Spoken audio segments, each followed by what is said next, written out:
ഞാൻ മനസ്സിലാക്കുന്നത് ഇത് പിണറായി വിജയൻ തന്നെ ഡയറക്ട്ലി അദ്ദേഹത്തെ വിളിച്ചിട്ട് ഉം. സ്നേഹത്തോടെ പറഞ്ഞു കാണും. പിണറായി വിജയൻ സ്നേഹിക്കുക എന്ന് പറഞ്ഞാൽ മീശ മാധവൻ മീശ പിരിക്കുന്നവരാണ്. അത് ആ സാധനം അവിടെ പിന്നെ ഉണ്ടാവില്ല. അപ്പൊ അതായത് ഈ ശരിക്കു പറഞ്ഞാൽ നമ്മുടെ രാഷ്ട്രീയ സാഹചര്യം എന്ന് പറയുന്നത് ചരിത്രത്തിന്റെ ആവർത്തനമാണ്. നീറോ ചക്രവർത്തി മുതലുള്ള ആളുകളുടെ പ്രേതങ്ങളാണ് അതത് കാലയളവിൽ ഓരോ രാഷ്ട്രീയക്കാരായിട്ട് അവതരിക്കുന്നതെന്ന് ഞാൻ വിശ്വസിക്കുകയാണ്. അതായത് അവനവന്റെ ജീവിത സൗകര്യങ്ങൾ മെച്ചപ്പെടുത്തുക, അവനവന്റെ ജീവിത നിലവാരം ഉയർത്തുക, അവനവന്റെ സുഖ സൗകര്യങ്ങൾ വർദ്ധിപ്പിക്കുക. ഇപ്പൊ ഞാൻ പറയട്ടെ, ഇപ്പം 4 സ്റ്റെപ്പ് കയറാൻ വയ്യ, എന്നാൽ ഇത്ര വയ്യാതെ ഈ വേരിക്കോസ് വെയിനും അല്ലെങ്കിൽ ഭഗന്തരവും ഒക്കെ ഉള്ള ആളുകൾ എന്തിനാണ് ഇങ്ങനെ ഭരിക്കുന്നത്? അവർക്ക് വീട്ടിൽ വിശ്രമ ജീവിതം നയിച്ചൂടെ?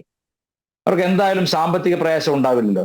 അപ്പൊ ഭരിക്കുക, തുടർന്ന് ഭരിക്കുക, വീണ്ടും ഭരിക്കുക, വീണ്ടും വീണ്ടും ഭരിക്കുക എന്ന് പറയുന്നത് ജനാധിപത്യത്തെ പുഷ്ടിപ്പെടുത്തുവാനോ ജനങ്ങളുടെ ജീവിത നിലവാരം മെച്ചപ്പെടുത്തുവാനോ അല്ല എന്നുള്ളത് വ്യക്തമാണ്.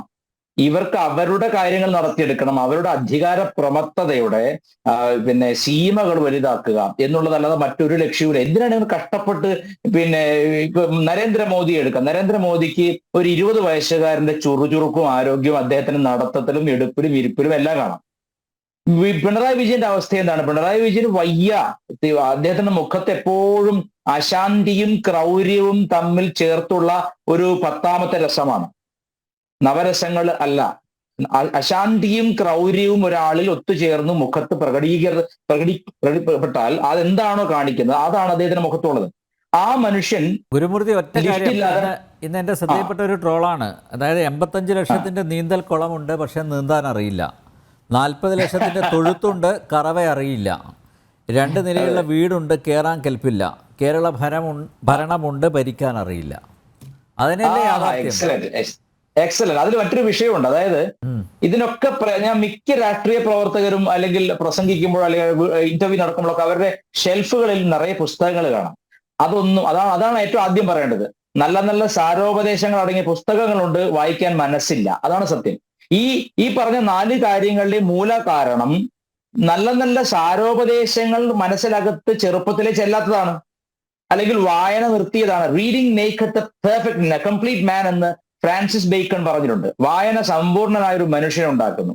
ഈ വായന നിർത്തി വെച്ചിരിക്കുകയാണ്. അതായത് വായിക്കുമ്പോൾ അറിയാതെയെങ്കിലും ഇത്തരം ദുഷിച്ച കാര്യങ്ങളെ കുറിച്ചുള്ള ക്രിറ്റിസിസം ആ വായനയിൽ ഉണ്ടാവും. ഉദാഹരണത്തിന് മഹാഭാരതം വായിച്ചാൽ കൗരവർ എത്രത്തോളം നിന്ദ്യരാകുന്നു, എന്തുകൊണ്ട് കൗരവർ നിന്ദ്യരായി എന്നുള്ളതൊക്കെ പഠിക്കേണ്ടി വരും. അപ്പൊ അതൊക്കെ ആ ഗുണങ്ങളൊക്കെ തനിക്കുണ്ടല്ലോ എന്ന് ഓർത്തിട്ട് അത് ഉപേക്ഷിക്കാൻ തയ്യാറായെങ്കിലോ? അപ്പോ ദുർഗുണങ്ങൾ ഉപേക്ഷിക്കാൻ തയ്യാറാകാത്തവരാണ് വായനയെ വെറുക്കുന്നത്. പിണറായി വിജയൻ എന്ന് എനിക്ക് തോന്നുന്നില്ല ഒരു പുസ്തകം പോലും. ഇപ്പൊ കഴിഞ്ഞ ദിവസം നമ്മുടെ മറ്റൊരു ചാനലിലെ ഒരു ലോകത്തെ ഏറ്റവും മികച്ച കൊട്ടേഷനിലെ മാധ്യമ പ്രവർത്തകൻ ഒരു പുസ്തകം റിലീസ് ചെയ്യാൻ വേണ്ടിയിട്ട് മുഖ്യമന്ത്രിയുടെ ഈ സദസ്സിൽ, ജനകീയ സദസ്സിൽ കൊണ്ട് കൊടുത്തപ്പോ അതൊക്കെ ഞാൻ തുറന്നോളാം, താൻ പോയിക്കോ എന്ന് പറഞ്ഞു വിട്ടത്. അതായത് പുസ്തകം തുറന്ന് അതിന്റെ ഗന്ധം അടിച്ചാൽ പോലും പിണറായി വിജയനെ സ്വയം തിരുത്തേണ്ടി വരും. അതുകൊണ്ട് ഇത്തരത്തിലുള്ള രാഷ്ട്രീയക്കാർ കുളമുണ്ടാക്കുന്നതും സ്റ്റെയർ കേസ് ഉണ്ടാക്കുന്നതും ഗോശാല ഉണ്ടാക്കുന്നതും പൂന്തോട്ടം പണിയുന്നതും എല്ലാം എന്തിന്റെ കാരണം കൊണ്ടാണ്? അടിസ്ഥാനപരമായിട്ട് അവർക്ക് ഗ്രന്ഥങ്ങളുടെ ഗന്ധം അടിക്കാത്തത് കൊണ്ടാണ്. അപ്പോ ബേസിക്കലി ഇവിടെ നഷ്ടപ്പെടുന്നത്, നേരത്തെ ഞാൻ പറഞ്ഞു, ജോർജ് ഓർവെൽ എഴുതിയിട്ടുണ്ട് politics and the English language എന്ന് പറഞ്ഞിട്ട്. അത് ആ ലേഖനം തീരുന്നിടത്ത് അദ്ദേഹം പറയുന്നുണ്ട്, ഈ പൊളിറ്റിക്കൽ ലാംഗ്വേജ് എന്ന് പറയുന്നത് അത് ഡിസൈൻ ചെയ്തിരിക്കുന്നത് തന്നെ ഒരു കള്ളത്തെ, ഒരു നുണയെ സത്യമാക്കി അവതരിപ്പിക്കുവാനും ഒരു കൊലപാതകത്തെ വളരെ ആരാധ്യമായി വീരകൃത്യമായി അവതരിപ്പിക്കാനും അപദാനം പാടാനും ഒക്കെയാണ്. അഴിമതിയെ നല്ല കാര്യം അവതരിപ്പിക്കാനൊക്കെയാണ്. ഇത് പറയുമ്പോൾ എനിക്ക് ഓർമ്മ വരുന്നത് CPIM-ന്റെ വളരെ എന്ത് വൃത്തികെട്ട കാര്യവും നല്ല ഭാഷയിൽ ജനങ്ങൾക്ക് അവതരിപ്പിച്ചു കൊടുത്ത് to make a lie sound truthful, അതാണ് ജോർജ് ഓർവെലിന്റെ ഭാഷ. അതിനു വേണ്ടിയിട്ട് MN വിജയൻ എന്നൊരു ചാവേർ ഉണ്ടായിരുന്നു. ആ MN വിജയൻ മാഷ് KT ജയകൃഷ്ണൻ മാസ്റ്റർ എന്ന LP സ്കൂൾ അധ്യാപകന്റെ മുൻപിലുള്ള 32ഓളം കുട്ടികളെ, ചെറിയ പിഞ്ചു കുഞ്ഞുങ്ങളുടെ 5ാം ക്ലാസ്സുകാരുടെ മുമ്പിൽ വെച്ച് അവരുടെ അധ്യാപകനെ കൊന്നു തലച്ചോറും കുടലും പുറത്തെടുത്തിട്ടിട്ട് ആ ബോർഡിൽ സാക്ഷി പറഞ്ഞാൽ വീണ്ടും ജയകൃഷ്ണൻ എഴുതി വെച്ച ലോകത്തെ ഏറ്റവും അധമന്മാരായ ക്രിമിനലുകളെ ഈ എം.എൻ. വിജയൻ എന്ന മലയാള ഭാഷാധ്യാപകൻ എത്ര മനോഹരമായിട്ടാണ് പൊതിഞ്ഞ് സംസാരിച്ചത്. ദേശാഭിമാനിയിൽ അന്ന് അദ്ദേഹം ഇതിനെക്കുറിച്ച് ലേഖനങ്ങൾ എഴുതിയതും ഒരു പക്ഷെ അനിൽജി ഓർക്കുന്നുണ്ടാവും. അതായത് അദ്ദേഹം പറഞ്ഞത്, ഇവൻ എന്ത് അധ്യാപകനാണ്, കയ്യിലിരിക്കുന്ന സഞ്ചിക്കകത്ത് വെച്ച് ഒറ്റക്കൈ കൊണ്ട് ബോംബുണ്ടാക്കാൻ ഒറ്റക്കൈ കൊണ്ട് ബോംബുണ്ടാക്കാൻ പറ്റുമോ എന്ന് മാഷോട് തിരിച്ചു ചോദിച്ചാൽ അന്ന് ഉത്തരവില്ലായിരുന്നു.